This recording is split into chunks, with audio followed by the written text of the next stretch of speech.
We know at this stage how serious the problem of HIV and AIDS is. We know that about 40 million people worldwide are now HIV positive or have full-blown AIDS. But I don't know that we fully appreciate how this is affecting women and girls. More than half the women in the world live on less than $2 a day. When you're very poor and a young girl, you have very few options in life. And having sex may be one of those options even for food sometimes, or to get grades at school, or you will be raped. So all the context for women and girls is one of it being very difficult to have proper prevention and being even more difficult to have access to treatment. So we really have a terribly serious situation that requires leadership. It requires political leadership. I think the good news is that we are seeing more women leaders interested in and prepared to engage. And it's important that we hear the voices of women leaders and that they give the kind of leadership that is needed. And this program is about providing women leaders with an opportunity to show what they are doing and to encourage more women leaders and more women generally to realize that this issue is an issue of life and death to women and girls around the world, and it's happening on our watch. What we want in this session is no description about HIV/AIDS, because we all know the description about HIV/AIDS. But we want to look at what is it that is a solution that works.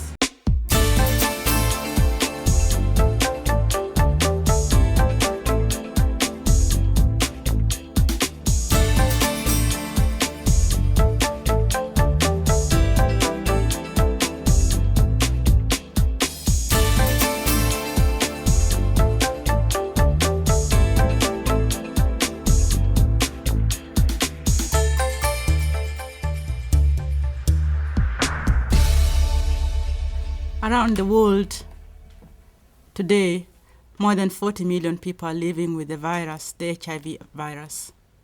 Among them, almost 50% are women. In sub-Saharan Africa, nearly 76% of young people who are living with HIV and AIDS are women. The solutions that are on the ground today don't seem to be working.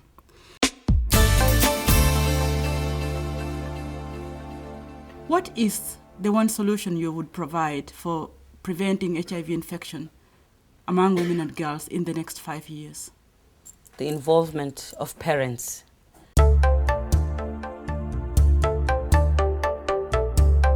Parents have not been canvassed in their own right. It's all very well known that parents don't talk to their children about sex. Parents, though, don't want their children to die or to be infected by a deadly disease.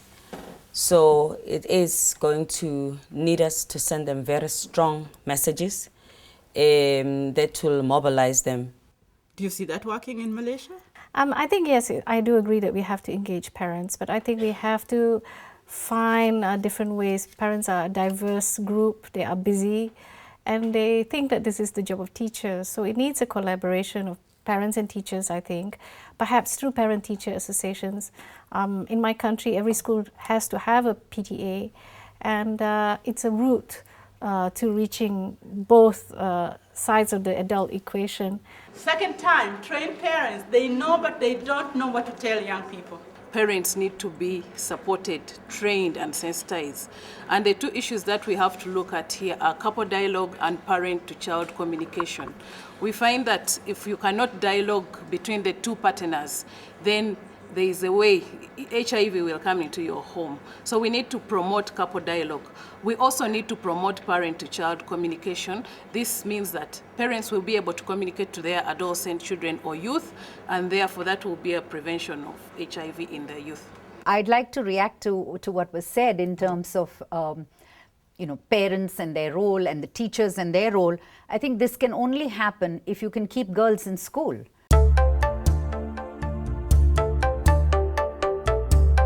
About 100 million children today all over the world don't go to school. I mean, these are primary school age children, and a majority of them are girls. So I think first of all, we have to get them to school in order to be able to access, the parents and the teachers. And secondly, we need to keep them in school because there is enough evidence that the longer girls stay in school, the more empowered they are in order to be able to refuse unsafe sex. They have the right information. They're also economically more empowered. So what could we do to get every girl in every country, in every place in school? What can governments do? Can governments manage this? It's worked in many countries, free and compulsory education, and it must be enforced. I mean, in my country, which is also a developing country, now 95% of the children who should be in school do go to school. And then you have to deal with the quality of the education that is given also. You know, getting them in school is one thing, and making sure that this sort of information is in the syllabus is the other thing. And I would add to that also making sure that a lot of times girls are not sent to school or boys are not sent to school because parents put them to work in order to feed themselves. So again, the economic aspect of providing subsidies, providing food, providing childcare, because a lot of the girls provide childcare to their younger siblings. So there are a lot of aspects around it that need to be addressed in addition to compulsory and free education. There's no one real source that adolescents prefer for accessing HIV and sexual and reproductive health information, but they really prize accurate, confidential sources. And so schools are really well placed to provide information for young people. Here is an interesting solution, that the government should invest in sustaining children in schools. So what we want to emphasize as a solution is schools, schools, schools. Every child must go to school. The majority of them think that sex education should be taught in schools. So we have two strategies on the table. Get parents involved. Get all the girls in school and let them stay in the school. What is the strategy you put on the table? It's one thing to provide education, but as long as they're surrounded by ideas about gender stereotypes that limit their ability to act on the information that they have, then it's still not going to help them. In my country, where girls are very, very educated, they're still vulnerable because the gender dynamics are the same old traditional way. They cannot refuse sex, safe sex, hard to negotiate. So I think there needs to be a way of challenging the stereotypes. Yeah, I would agree. I don't think that any one of us would think of education or anything that should just go in isolation. It's always going to be a multi-pronged approach. Unless we address the inequality, I don't think we are going to reduce the vulnerability of women and girls to HIV/AIDS. We have to look at in terms of how children are raised. I was raised in an environment where I was told by my father that men and women were equal and that I had a say. But if we are saying that women are more vulnerable to infection because they don't have the same autonomy as men to exercise and to choose safer sex practices, then let's give them technologies that they can use without the intervention of men. And therefore supporting legal legislation that will give them the protection that they need. Not only just the legal, the enforcement aspects will be really critical. I think that while we may want to pay particular attention to the girls because they tend to be the biggest victims, in the education system we must reach the boy child as well, because we also need to make sure that we also help them to take responsibility, because then we reduce the burden of the girls to have to negotiate with a boy who comes from the cold on this issue. Yes. I think in the case of boys in particular, because there's such a sort of culture of masculinity that surrounds them, the world of sports, you name it, the world of films, everything, there are far too many pressures in the world that they deal with for them to even want to move even a little bit towards going beyond gender stereotypes. So I think a much bigger effort needs to be made for young boys, because I think they're our future. My contribution is being very deliberate to include boys and men in all our discussions and interventions. I would have mandatory classes for men on how they can support their wives and their sisters and their mothers. I mean, I think that I think we can't look at young women without looking at young men. We can't look at how you know, what information are young men getting? What information do they have about their sexual and reproductive health and about, you know, their own power and gender expectations? The best way you can help a child is by making sure, particularly in high prevalence countries, is to keep their parents alive first of all, before, which means to make sure that they have access to treatment. She's mainly given him herbal treatment because he's been having a problem with syphilis of late. So she's been using medicinal plants to treat him. The whole family has been infected with syphilis of late. They keep getting skin rashes and on and off fevers. The caregiver has helped them a lot with the herbal medicinal plants for treatment. He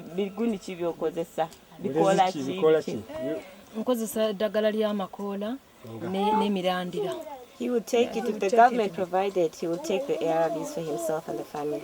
The drugs, I think we need to have universal access to treatment. That's a must, and we should push for that. Anybody who needs drugs today should be able to get them free. And that's what we are fighting for as activists, that the drugs should be free for those who need it. We can get people access to treatment, because there's nothing like seeing someone who's HIV positive, who's a healthy, productive member of their community. You can easily justify when you've got to, for instance, provide microcredit to HIV positive parents and families, because by supporting this family, you're actually assisting society to have somebody to look after this family, that if you don't do it, this parent goes, then society then has a bigger debt. Can you see microcredit being spread around to all of the families of the infected people? Currently 40 million people having access to microcredit? Maybe not 40 million, but you know, and I not think all of them want not to be all of them entrepreneurs. need it. Yeah, not all of them may need it. I think that's another factor we need to keep in But mind. it should be one strategy. I mean, we in my country, my foundation does a small microcredit program, and it's worked really, really well. But to bring it to a larger scale, where the whole of society understands that this is a good thing to do, because it will benefit all of society and not just as an experimental pilot program. Yeah, because I mean, the ability of the family to be self-sustaining, for instance, is important for them to be able to have a nutritious meal. Yeah. So lack of money means all these other things that are critical for wellness impossible. And I think that history shows that women also use their credit very responsibly. So it's a good investment. From what I'm hearing right now from almost everybody, that the economic empowerment of women and girls is top on the list.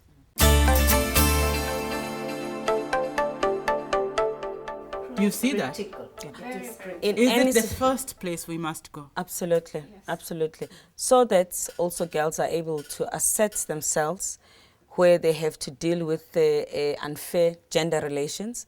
But also, in addition, in most societies, women are the ones who look after sick people, old people, disabled people. So to empower women from the perspective that when they are the ones who are not infected but affected, they will have some means to look after the members of the family who are sick.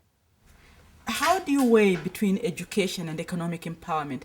In the YWCA, where we work with very many women, we have found that very often the education is a prerequisite to even women being able to manage something that they have, an entrepreneurial project that they might have. That's why education is a basic right. I think we'd all agree. I think we'd all agree that education, keeping girls in school, as we said earlier, is absolutely critical. And the longer they stay in school, obviously their employment options are bigger. We want this to happen. Yes, we want education to happen. We want economic empowerment. Yes. What is the strategy now to enforce it happening in our society? Because we must provide solutions for HIV and AIDS. Well, free and compulsory education that is implemented. And the role of civil society when that has happened is to ensure that it is being implemented. Because I think many countries have got the policy, but there isn't a mechanism on the part of government to enforce, to monitor, and to do something when it is not being implemented. When you talk about empowerment, when a woman is economically empowered, we need to sensitize the man to accept that position and not harass or take away the money. From the three of you, none of you has mentioned the most popular ways that people describe prevention, meaning using the method of abstain, be faithful, or use condoms. Ken, what is your take on this?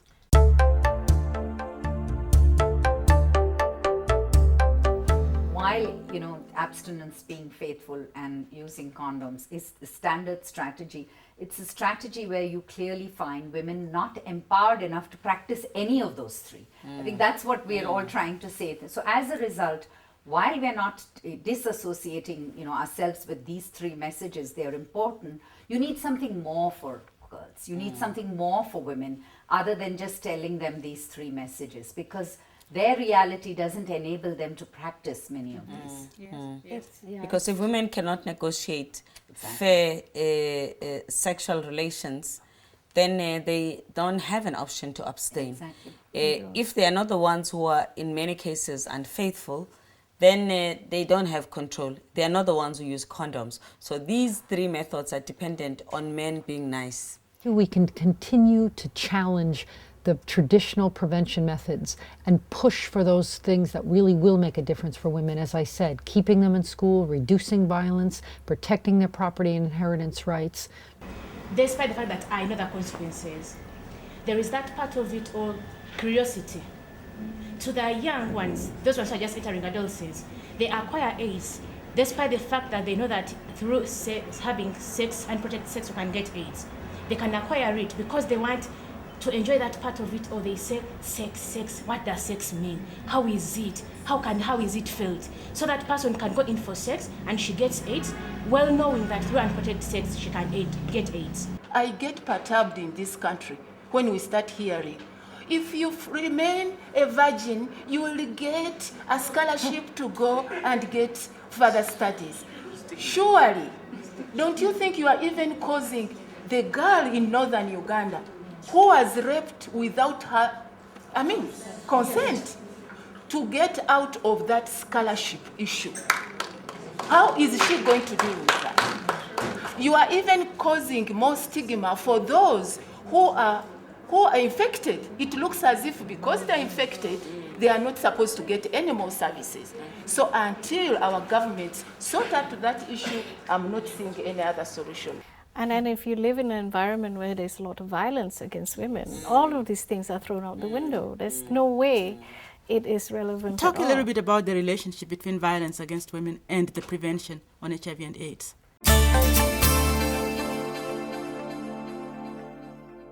Well, obviously, if you're being raped, you're not being raped by someone who uses a condom. So the risk of being infected is so great. And in many places where there is violence, you don't even begin to talk about that HIV risk, because it's already hard enough to talk about the violence in itself. And it's hard to talk about it without pointing fingers at men and generalizing about them. But it has to be done in a way to make people understand that this is a very disastrous thing for women, that violence needs to be curbed, to be limited. Especially the violence that happens also inside the home, Yes. which is the one that is least reported.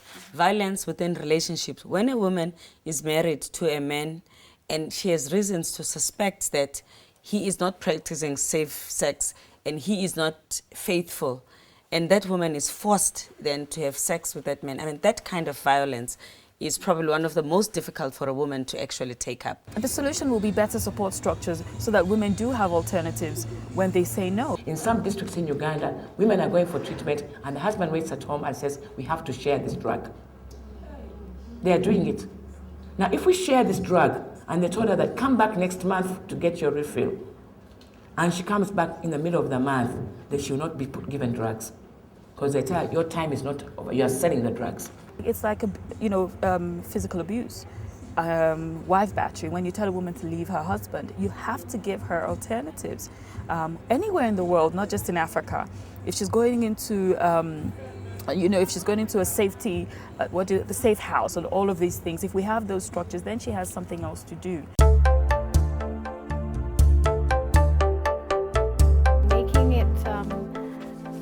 cool for young people to think in a certain way, using TV or radio or all this means that young people go to get information, or internet if it's available, in many countries, mobile phones, SMS messages or whatever. I mean, I think we have to be innovative and use what's there and get it inserted, reality TV shows or all these pop idol contests, these people become enormous role models, and just some training. Believe it or not. Yes, real idols, Do and you if feel you train governments are them. using sufficiently the people that are idols to young people for these preventive methods? Unfortunately, I think for their own purposes and not necessarily for the purposes that we want, But I think that's an advocacy role for civil society to grab these opportunities and use them in the right way. But there are a lot of young idols who would really be happy. I mean, when approached by, for example, the UN has a lot of experience in having ambassadors, goodwill ambassadors. And a lot of times, sports stars, relatively young film stars and other sort of famous personalities, when approached, are very happy to talk about AIDS and say, it's cool, you want to keep yourself healthy, you want to be a good sports star, stay away from AIDS. There's a lot of good messaging that they can do. We have to find people, head figures, important people, for example. We can call them ambassadors for HIV and AIDS, and they are there. I can give you an example. I can't imagine the president of a country, if it takes 10 minutes or 20 minutes to talk about HIV and AIDS, all the media will come. So if he's committed to that and talks about it and takes a stand and in a way gives an order because he's the head of the state, after all, the media will listen and we write about it, we talk about it, we report about it. Okay, counseling can work, but sometimes it's very important to share personal testimonies, more especially if you've struggled so hard. Peer educators, we educate people who are the similar age of the kids in school. So I focused mainly on young people, just educating them on what it was, how you can get it, what you can do to prevent it, encouraging them to get tested.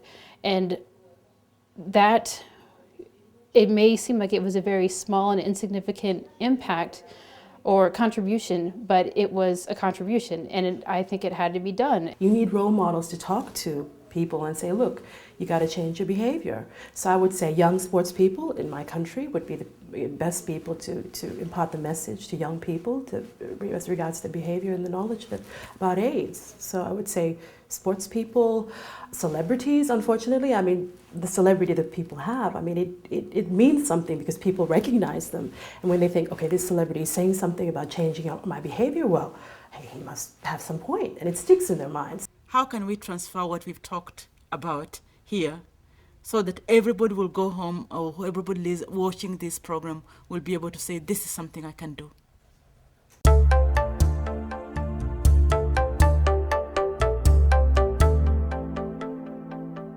I think that everybody has a role to play. They may not understand what their role is right now, and the job of the government perhaps, is to make everyone understand they have a role to play. And it's not going to be a new role, it's what they've always been doing. But to do it better, to do it with more thought towards, the response to HIV. I think everyone thinks that they have to do something new and different, and it's hard work, and it doesn't have to be, but everyone has a little role to play. It adds up. I want to start by thanking you, because I think that what we have seen as we have come to visit you is that you have the right information. You have the right information for yourself, and you have the right information for your peers. And that's very good to know. Proper information is getting to young people. But, a big but, and that's where I want to engage you into some conversation that we are having with many young people all over the world. Why is the infection still high among us when we know the facts, and especially among young people? You've shown the way to go forward. You've talked about counseling. Do you have counseling in your own communities? Do you? How many of you have already been told about abstinence? All of us. All of us. And behavior change.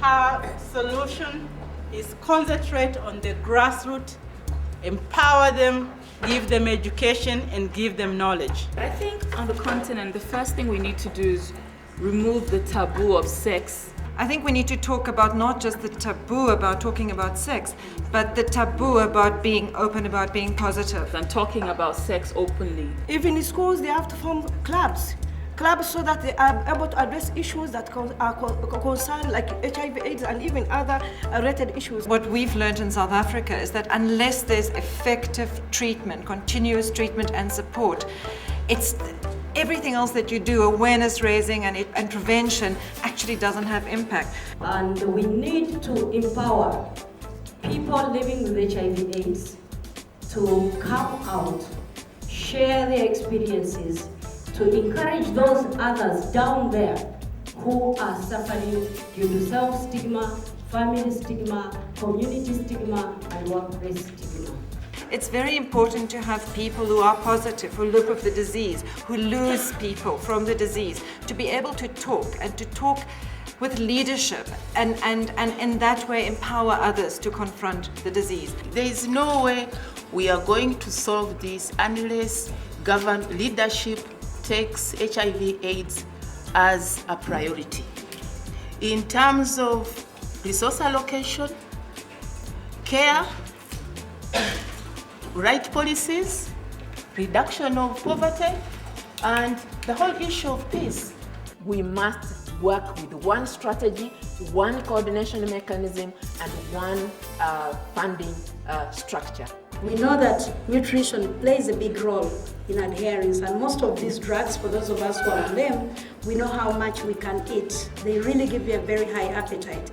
And I know one time interacting with some of the women at TASO not too long ago, one of the challenges they were having was they were on treatment, but they were no longer getting food from World Food Program. And many of them were like, should we really continue with these drugs if we cannot get the food? Many parents are not open with their children, that is especially with the young people. So it is left, the young people are left to learn by themselves. So also promoting this kind of dialogue between the parents and their children. Please, if you're going to use a condom, have the light on. No, it's not expired. Because you just close your eyes, you let your partner put on the condom. You don't even check whether it's expired or not. Please, if you're ready to use a condom, have the light on. I feel that we need to invest in looking at preventative technologies that women control. Microbicides could make a significant impact on infection rates because they put prevention in the hands of women. They increase women's control over their own infection. But I think the two biggest areas there where you could really have an impact is educating people and then providing HIV testing and on a regular basis, and educating people that they need to be tested regularly and not just once every few years. And we have to have lawyers not asking for money for people who are poor when it comes to HIV. I've begged and begged that women who have got HIV/AIDS, please let's have lawyers who deal with them for free. What needs also to be brought on strongly is the greater involvement of people living with and affected by HIV and AIDS. I would focus on improving condom use, because one of the other things that we found is that adolescents really, about half of sexually active unmarried adolescents are not using any contraception at all. Start off with, I think you need to talk to positive people about what prevention works. It's no good sort of telling people that they have to do this, that or the other if that doesn't bear any relation to their lives. And as far as abstinence is concerned, many women aren't able to practice abstinence because they don't have control over their sexuality, what happens in their sexual lives. So I think we need to start a dialogue with people and find out what will work for them. And to me, we cannot do without the government. We cannot do without the government, but we need to find innovative way to involve credible organizations to bring this money to the people? I think if there was genuine political will at so many levels, absolutely we could do something about this. In priority, the money has to go at the community level. And involving people living with HIV/AIDS will give us a more practical solution because it will be coming from what will really work for them. Now, from my experience, what works is to partner with other people. As they said, two heads are better than one. Now, in Girl Guiding, we involve parents, we involve stakeholders, we involve political leaders. Everybody is involved in our activities.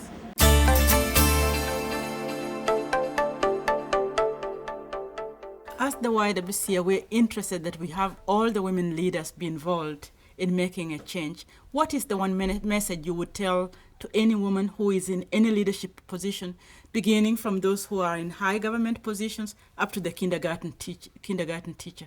What is the messages you would have for them? Well, I would say non-involvement is not an option. Yes. You know, that's the worst thing that you could do as a woman and as a leader, because, you know, this is the challenge of our time, of our generation. Yeah, and HIV/AIDS is a woman's issue. It affects every aspect of a woman's life. All the women's issues somehow. It is the ultimate result of not dealing with women's issues. It is the worst ultimate result. You know, if you haven't been dealing with gender inequality, with violence against women, and all these sorts of things, this is what happens. And I think if I could get, you know, women leaders to even talk about AIDS, no matter what they were speaking on. Yeah. Because everything, I mean, Madam Deputy President can tell you that, everything that, you know, you're called upon to speak on in terms of not just women's issues, just general social issues, there's a linkage with AIDS. You can fit it in. You can fit it in, speak about it, talk about it. You become the voice, in a sense of, you know, educating people, getting people interested, even those who've never heard about it. We are shouters. Why are we shouters? If we were not shouters, the drugs today, of which the ARV drugs today will be costing about $3,000 per month. If we did not shout, we went outside this country, we shouted at the drug manufacturers, we shouted at the people who are, the American people who had the first formula and said we need the drugs to come down in cost. And that's why people are able to afford drugs. What we are doing is to tie HIV to gender and governance, because if we get more women to the decision-making positions at different levels, right from the local authorities, like the school committees, the churches and all that, then they will articulate their issues and, you know, have a say in, you know, that will change some of these policies. Just as we talked about women leaders, I mean, I think we need to ask ourselves, you know, what would we be looking at from different sectors? And I think, you know, if you were to ask men,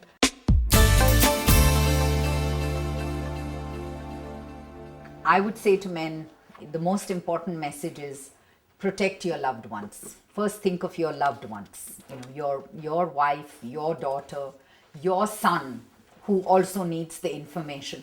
If you can get every man convinced that focus first on your family members and get them adequately informed and protected against HIV, that would be the biggest and most important contribution they'd make towards this epidemic. Well, I don't know. I think men, unfortunately, are probably a little bit more selfish than that. I think we have to package in a way where it's advantageous to themselves, that it's something for their own good, which will then have, you know, this follow-on benefits to other people. So I think we have to interest men in protecting themselves because it's good for them. You know, why would you want to die young, you know, that sort of thing. And that needs to be Are you saying that the messages that come from any people working on HIV and AIDS should be so packaged? Because I can see that there would be a conflict if it's the women who are telling the men, protect yourselves. It may not be as effective. I probably it would be better if it came from another man, you know. So I think peer education among men. You know, and redefining the whole masculine stereotypes. I think, again, we come back to that, you know. it really needs to be addressed. And perhaps we should tell them that the current version of masculinity that they are practicing, it has become dangerous. It's fatal. So Deadly. why perpetuate it? Yes, it is a women's issue, but it's also a men's issue. And I think we need to be very careful within the women's movement not to make this just a women's issue, because that lets men off the hook. The other argument for the business sector is also the fact that their employees, if they first start with their own employees, forget about the rest, let them first start with their own employees. They train those employees, they invest in them, those employees have insurance, they've got to pay for things, and they have experience. They are what actually makes business. Your assets are really, the input that you put, and most of it is staff. And I think that's been quite effective in many countries in getting businesses engaged. And then their eyes sort of open up because they think, oh my God, I would have to spend so much on treatment. If I have to keep this person alive, let me invest on prevention as well, because it's important. And then they start seeing the linkages, why, this is an important area for businesses to be engaged in. He provided a very good solution. If he had the money and he's dealing with HIV/AIDS, he wouldn't see it only as an illness. He would invest it in employment as well as in agriculture, so that people have something to eat and occupy themselves. Well, I happen to think that the faith-based organizations are a crucial component in any national response to HIV/AIDS. And in Malaysia particularly, we've had the other religions, apart from the Muslim religion, quite active through their church networks, etc., training their leaders on HIV/AIDS. The one missing area was the Muslims. And so we, through many experiments, because we didn't get it right from the beginning, we've tried to engage them and finally realized that religious leaders are human beings and they have fears based on lack of knowledge just like anyone else. And so we really had to start at the beginning, and we had to do what we do best, which is provide AIDS information and then ask them how they should respond. And that's been a much better way than trying to speak to them in their own language, which is what we tried.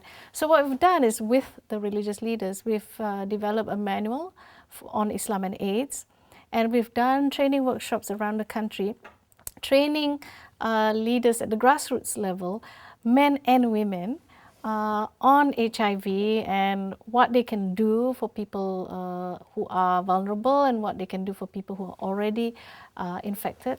And the surprising thing we found is that they have already been facing the problem and they didn't know what to do, and they very much welcome this education, because then they felt that they could be of service, whereas before they themselves felt disempowered because of lack of knowledge. But also, every religion values life. And this HIV negates that. So, whatever you can do to enhance life, prolong life, and all that, is a way of packaging that idea to religious people. No, I completely agree with both of you, because I think asking, for example, religious groups to start off with talking about condoms would be ridiculously stupid on our parts to do.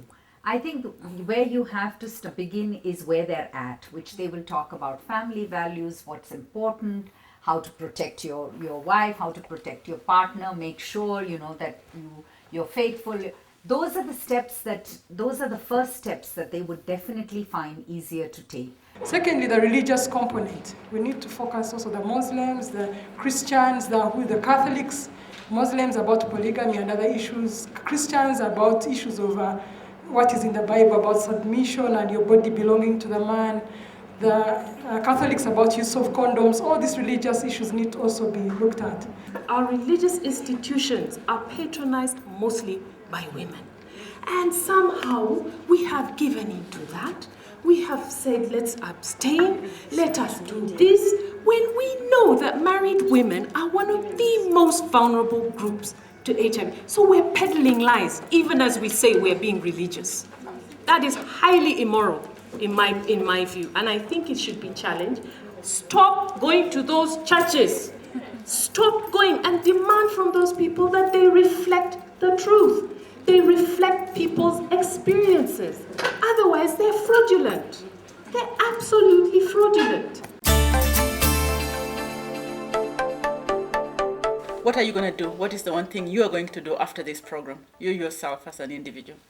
Well, I'm going to protect my young son, first of all, which is the most important thing as he grows, to be able to treat, his partner in life with respect and make sure that she's protected. I think because I always believe, charity begins at home. I've got to start fast, make sure I can't go around preaching to everybody else. If I'm not, I have only boys, so I have an even higher responsibility to make sure that they treat, their partners right. That's the first thing I would say. You're going to do. And Marina? Well, I would be the same because I also have teenage children, and I understand the difficulties for parents to talk to their children about HIV.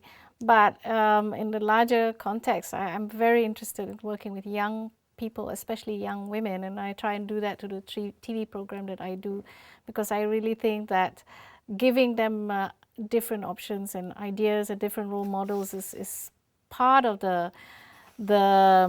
what needs to be done in order to protect them from this very serious epidemic. If each one of us did something in our home, I think that would be quite a huge contribution in relation to both girls and boys within one's family. Two of them. I want the members of parliament to listen to this. We have gone there and talked to you. We've had open dialogue with the members of parliament. We have insisted on certain things, and we've even handed a petition to the member of parliament who is representing the HIV/AIDS committee. What did he do when we were warning about the Global AIDS Fund?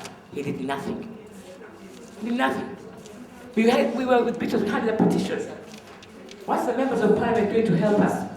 Have you come out and said we want to meet the women who are living with HIV/AIDS? You have never. You must come out as members of parliament and say, let's sit with these women, let's sit with these people and see what are their problems. We are waiting to be called, we have never been called, 20 years down the line of the epidemic. And I shout, my sister, I shout, I am passionate, and I speak emotionally, because some of these things are just, they need shouting. We need political will. I heard my sister Ruth talk about political will. We need it more than ever. And we shouldn't bash it because it has issues of ego. So we should say what is correct. The president has done good in this area, but we need to do more. We need to do more in terms of all the support that's been talked about. Because even in parliament, a private member, it's very difficult for a private member to bring up a bill without political support. So political will is critical. Thank you. Who can tell me in just a few words, and you're going to be a star, what is it that we can do that would really become a solution in our lives and in the lives of our sisters and brothers in regards to behavior change? I want the star. We should reflect back into ourselves and then use our life skills. All of us here have life skills, yes? Like self-esteem, but these life skills are really affected by maybe our environment, society. So we really need to go back into ourselves, look back into ourselves and discover these life skills, and we develop them, and then they can change our behaviors. Maybe the way we behave, the way we dress, the way we talk, the way we present ourselves in front of people, such kind of thing. They wanted, for example, exercise books, which have the message within the exercise books, because these are part of their activity, their daily activity. They go to school every day, they are reading, they are revising. So they wanted us to print the messages into the exercise books, onto the pens, the rulers, the calendars. What I'm thinking that I want to leave as a word with you for this is I feel you have the right information, but if you can go to the next stage and begin to explore, not stay only at putting down what is wrong, we don't have the money, we don't have the right information, etc. But really go the next stage and begin to ask, why are we not heeding to the right information? The three most important solutions that I've had, which have been expanded in various ways, is one, to change the individual ways of thinking and then make change at the family level, and then go to the whole of the societal level. And this change should come through the strategy of empowering people with the right information at all of this level, education that is universal for all children, boys and girls, wherever they are. Also education that reaches out, packaged for people who are not in schools or informal systems. And to make sure that economic empowerment accompanies every effort of prevention that is to be there. I think as a country, we need to be angry. We need to support and to apologize to those women whom we have not supported in the past loudly enough when they have shouted out for their fellow women. I would like to say that if I had the $6 million, I would invest it in empowering women to be able to get to a point where they can say no to unsafe sex, where they can know what they need for their own lives without having a man in their life. With or without a man, they can take care of their own lives.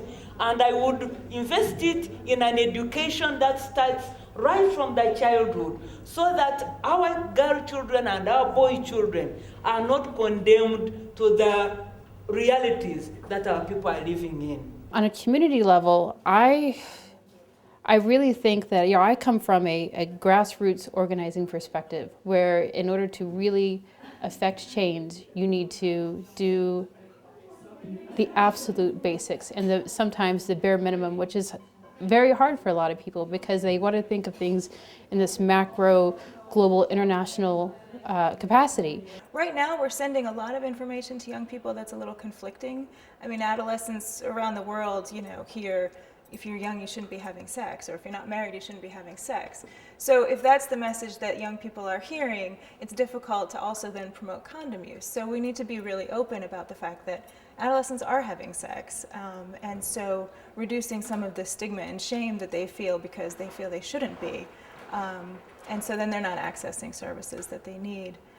At first, when she had just discovered that she has the virus, when she had the rashes and she was taken for tests and came back, her colleagues could isolate her and they were fearing to sit with her in the same desk. But when the teachers discovered that, they called her and counseled her and even told her colleagues. So they are free with her and she feels free with the friends. In fact, she's going to senior one, like I told you, and she was among the best pupils in their class. She got 17. The tricky thing with HIV is that it's so wrapped up in sexuality, and we're all so uncomfortable about talking about sex. So how to open that up so that we feel that it's something that we can talk about around the table in a variety of settings still has a long way to go. But I think by beginning with ourselves, with individually, talking about these things with our friends and family, with our colleagues and co-workers, the places we belong, like our churches or our community groups, we need to start opening up these subjects so that they're no longer taboo. And to me, it's not always to talk about money. It's about empowering people to be able to have the money that they need. Let's just take the example of water. If you are giving somebody 10 million for water, this is the money for water, and then the person doesn't have any way, any knowledge how to dig and get water, do you think that the money will really help the person to get water that we need today in the world?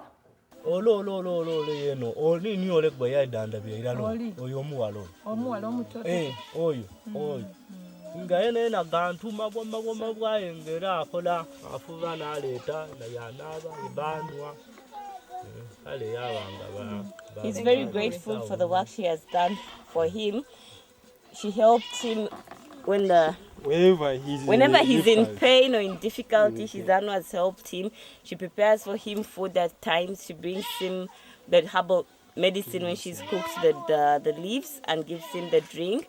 And even when his child was very sick with very many sores on the body, she came and helped him take care of the baby, wash the kid, and she takes and trouble take even to come and at take night care. to check on them when they are in problems. When their children are sick, you always even come at night and check on them. What is the best support that other young people can give you as a young positive so that you can live positively with HIV and AIDS? They can give me hope and love and support me when I'm sick.